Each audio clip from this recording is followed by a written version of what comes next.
अस्सलाम वालेकुम, कैसे हैं आप लोग। बिस्मिल्लाहिर्रहमानिर्रहीम। अच्छा, अब ये जो वीडियोस मैंने अब स्टार्ट किए हैं प्राइमरीली बच्चों में ईटिंग फूड रिलेटेड प्रॉब्लम्स, ज़्यादा खाना कम खाना, बैलेंस डाइट ना लेना, इन्हीं से रिलेटेड चीज़ें बात करेंगे।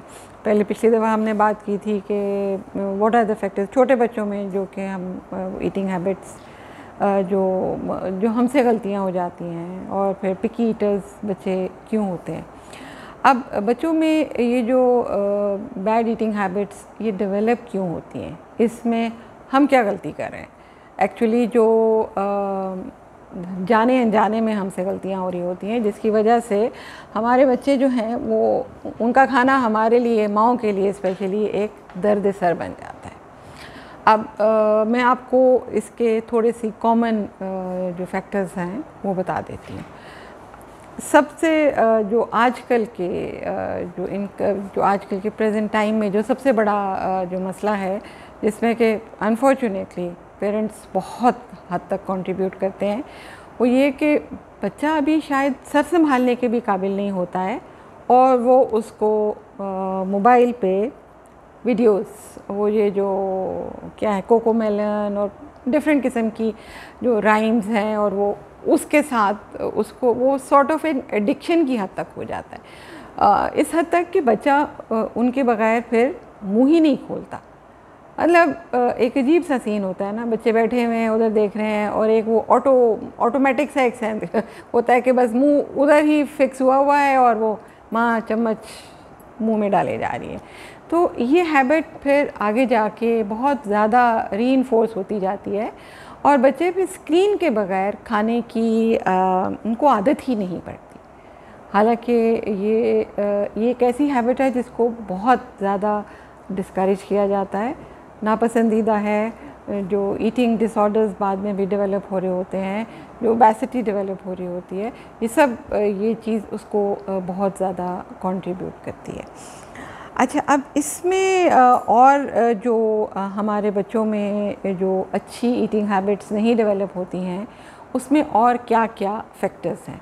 इसमें जो ब्रेस्ट फीड नहीं कराती हैं माएँ, अनफॉर्चुनेटली अभी भी कुछ माएँ तो हैं जो वाकई जेन्युइनली बहुत कोशिश करती हैं। वो बच्चे ही कुछ ज़िद्दी होते हैं, कई दफ़ा टेक्निक ठीक नहीं होती। बहरहाल उसके बहुत सारे फैक्टर्स हैं, वो मेरी पिछली वीडियोस में देख लें जो ब्रेस्ट फीडिंग से रिलेटेड है, तो शायद कुछ लोगों को उससे हेल्प मिल जाए। लेकिन बहरहाल वो जो ब्रेस्ट फीडिंग शुरू से डेवलप जो नहीं हो रही होती है, उसमें ही बच्चे बहुत शुरू से वो मीठा दूध जो ज़ाहिर है फार्मूलाज और ये सारे जो पी रहे होते हैं, तो उसकी वजह से वो उनको बहुत अर्ली ऑन एक तो आसानी की, क्योंकि ब्रेस्ट फीडिंग के लिए काफ़ी मेहनत करनी पड़ती है, तो ये फीडर से तो एकदम से आसान 5 मिनट में बस फीडर पिया और फारिग हो गए, और वो मीठा भी ज़्यादा होता है। तो बच्चे फिर वो प्रेफरेंस बहुत अर्ली एज से ये मीठी चीज़ों के लिए और इन सब के लिए वो डेवलप कर लेते हैं। तो अगर तो आप ब्रेस्ट फीडिंग कराएं अपने बच्चे को, तो उसके बहुत ज़्यादा एडवांटेजेस हैं। उसके वो मैं पहले भी आपको बता चुकी हूँ। हेल्दी ईटिंग हैबिट्स में ब्रेस्ट फीडिंग का काफ़ी सिग्निफिकेंट रोल होता है। फिर जो खाने माएँ बच्चों के लिए बनाती हैं, उसमें उनको अंदाज़ा नहीं होता है। इसे बहुत रिकमेंड ये किया जाता है, बहुत से डॉक्टर्स आई एम श्योर बताते भी होंगे ज़रूर, कि जब आप बच्चे को ठोस ग़िज़ा शुरू करते हैं तो आपकी हतुल इम्कान कोशिश होनी चाहिए कि उसमें बहुत ज़्यादा चीनी, एडिड सॉल्ट और एडिड शुगर आपने नहीं डालनी है। वो बच्चों के फिर जो डिफरेंट टेस्ट डेवलप हो रहे होते हैं, ये चीज़ उसको भी बहुत हद तक अफेक्ट करती है।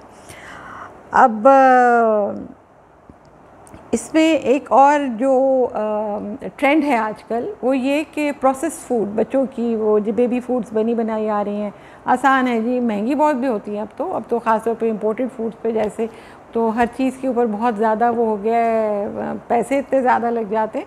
तो आप घर में बनाइए ना, हेल्दी चीज़ें बच्चों को खिलाएं, वैरायटी भी आप उनको ज़्यादा दे सकते हैं। लेकिन वो कन्वीनियंस के लिए फटाफट बस बॉटल खोली, खिलाया और फारिग हो गए, कोई मेहनत नहीं करनी पड़ी। और बच्चे भी वो ज़ाहिर है उनके टेस्ट और फ्लेवर्स ऐसे होते हैं, वो बड़ी जल्दी उसको हुक हो जाते हैं। तो कोशिश यही करनी चाहिए कि हम बच्चों को इन प्रोसेस खानों की शुरू से आदत ना डालें।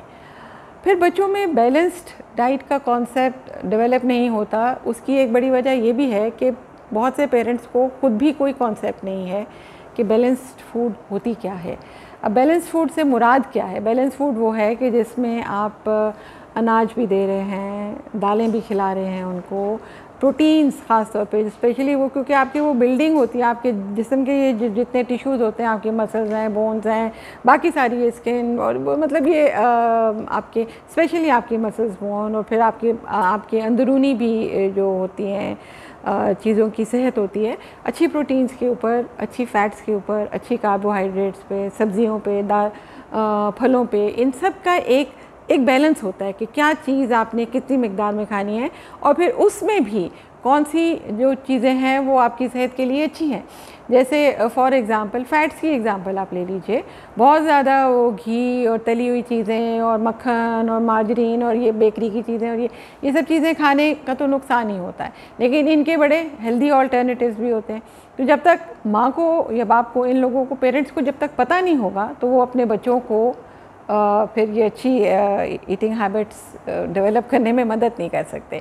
तो थोड़ी सी पेरेंट्स को अपनी एजुकेशन करने की भी ज़रूरत होती है।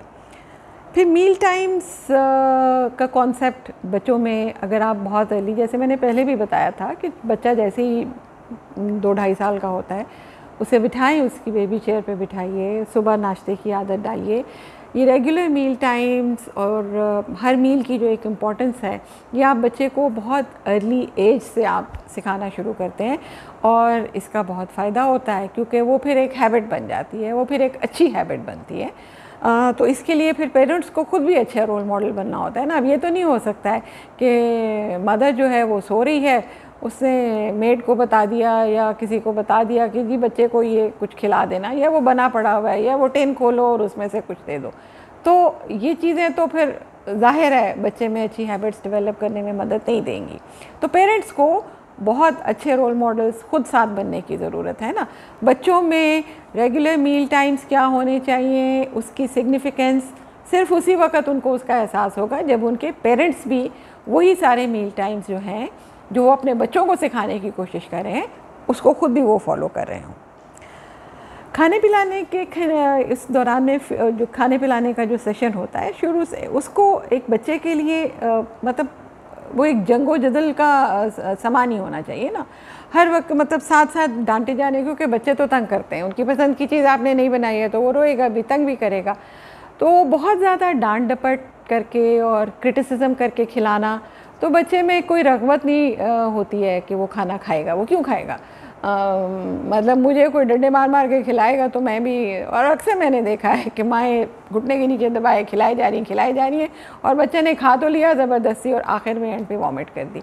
तो ये फिर बाद में जो लेटर एज में जाके मुख्तलिफ़ किस्म की ईटिंग डिसऑर्डर्स डेवलप हो रहे होते हैं बच्चों में, ये एक बहुत बड़ा कंट्रीब्यूटरी फैक्टर होता है इसमें।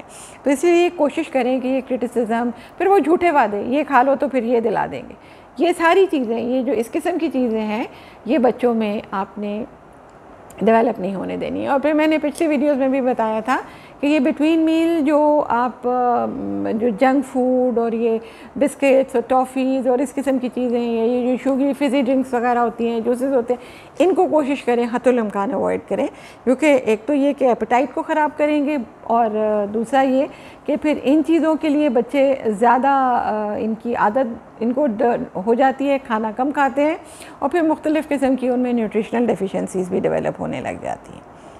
बच्चों में अर्ली एज से आपको उनको हेल्दी ईटिंग, अब हेल्दी ईटिंग वही जब बार बार हम एक ही बात को उस तरह तो रिपीट करें, लेकिन हेल्दी ईटिंग का मतलब क्या है कि बच्चे सब चीज़ें खाएं ना, मतलब उसमें दोनों चीज़ें आ जाती हैं। हेल्दी ईटिंग का मतलब ये है कि टीवी के सामने बैठ के नहीं खाना, आपने प्रॉपर एक मील आपका होना चाहिए। घर में कोशिश यही करें कि आप एज ए फैमिली मील्स खाने की आदत डालें।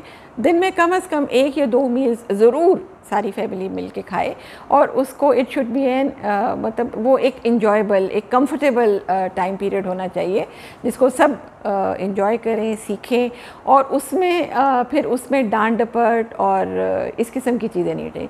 टीवी के सामने बैठ के खाना, इसको हतुल इम्कान डिस्करेज करने की ज़रूरत है। और फिर बच्चों को आपने अर्ली ऑन ही जब होना तो हेल्दी ईटिंग के बारे में उनकी अवेयरनेस इसी तरह बढ़ेगी कि आप बनाएंगे ही हेल्दी चीज़ें ना। कभी कभार चीट मील्स हो जाते हैं, ठीक है, कभी आप वंस इन अ मंथ और वंस इन 2 मंथ्स आप बाहर भी खिलाने के लिए बच्चों को ले जाएं। जो कंट्रोल्ड इस किस्म का होता है वो बहुत बेहतर होता है, बजाय इसके कि आप बच्चों को आसानी है कि हाँ जी आज अम्मा ने दाल बना दी है तो चलें जी टेक अवे कर लेते हैं या ऑर्डर कर लेते हैं। ये तो अब बड़ी कन्वीनियंस हो गई है ना, जिसकी वजह से बच्चों में ये डिफरेंट किस्म के फिर ईटिंग रिलेटेड प्रॉब्लम्स जो हैं, ये ओबेसिटी और ये सारी, अब आगे की वीडियो में मैं उसी के बारे में बात करूँगी। ये बहुत एक बड़ा फैक्टर है उसमें। अच्छा, फिर आपको थोड़ा विजिलेंट भी रहने की ज़रूरत है। आपको ध्यान रखना है कि आप कई दफ़ा होता है ना कि आप बिज़ी लाइफ है, माँ भी मसरूफ़ है, बाप भी मसरूफ़ है, और बच्चे के में जो अर्ली साइंस ईटिंग डिसऑर्डर्स के डेवलप हो रहे होते हैं उनको, क्योंकि अर्ली ऑन अगर आप कोई गलत हैबिट को पकड़ लेंगे तो उसको ठीक करना आसान है। लेकिन ये सिर्फ उसी सूरत में हो सकता है कि अगर आप इस बारे में कॉन्शियस होंगे और आप बच्चा अगर कोई अर्ली साइंस दे रहा है तो उसको रिकग्नाइज़ करें और वहीं पे उसको चेक कर लें। अच्छा, बच्चों को भी फिर इन्वॉल्व करें टू मेक हेल्दी चॉइसेस। आप बच्चे को ज़रूर इनकरेज करें कि अच्छा बताओ आज क्या बनाना है, अच्छा ये क्या खाएंगे, अच्छा हमने फ्रूट में क्या पसंद, मतलब ज़रूरी तो नहीं है महंगे फ्रूट लेकर आए, कोई भी मौसमी फल है, बच्चों में फल खाने की, सब्जियां खाने की ये हैबिट ज़रूर डेवलप करें, ये बहुत इम्पॉर्टेंट है। और आजकल के बच्चे अनफॉर्चुनेटली फल सब्जियों से मेरे पास बहुत कम बच्चे ऐसे आते हैं जो शौक़ से फल सब्ज़ी खाते हैं। मतलब 3 बहन भाई हैं तो उनमें से एक बच्चा है जो फल खा रहा होगा, बाकी 2 नहीं खाते। कई दफ़ा तो वो होता है कि वो पेरेंट्स को भी अवेयरनेस नहीं होती है, जल्दी भी होती है, बच्चों को ये चीज़ें खिलाना ज़रा मुश्किल होता है, तो वो जल्दी में फिर ये वाली चीज़ें स्किप होने लग जाती हैं। और फिर पानी की अहमियत कभी भी आप उसको नहीं नज़रअंदाज कर सकते। पानी पीने की आदत बच्चों को ज़रूर रखिए, क्योंकि पानी भी आपकी ग़िज़ा का एक बहुत इम्पॉर्टेंट हिस्सा है। और शुगरी ड्रिंक से, ये फिज़ी ड्रिंक से अपने बच्चों को बहुत इनके आदत बहुत जल्दी डेवलप हो जाती है, तो ये आपको बहुत अर्ली एज से बच्चों में इसको डिस्करेज करना चाहिए। इनके बहुत ज़्यादा नुकसानात हैं सेहत के ऊपर। ये तो चंद एक वो थी बातें थी जो कि अगर आप इनका ध्यान रखेंगे तो, और अर्ली एज से ये हैबिट्स हमेशा जल्दी शुरू की एज में ही बनती है। याद रखिए 4 साल की एज तक बच्चे की बहुत सारी हैबिट्स बन चुकी होती हैं, तो आपको ये जो एफ़र्ट करनी है इन्हीं ईयर्स में ज़्यादा करने की ज़रूरत होती है। अब हम आगे की वीडियोस जो बनाएंगे उसमें फिर हम ये जो ईटिंग से रिलेटेड जो प्रॉब्लम्स हैं, स्पेशली अब नेक्स्ट जो है वो मैं बच्चों में मोटापे की तरफ, ये जो रुझान बहुत बढ़ता जा रहा है, टेंडेंसी बढ़ती जा रही है, तो उसके बारे में आप बात करेंगे। Okay, see you next time. अल्लाह हाफ़िज़।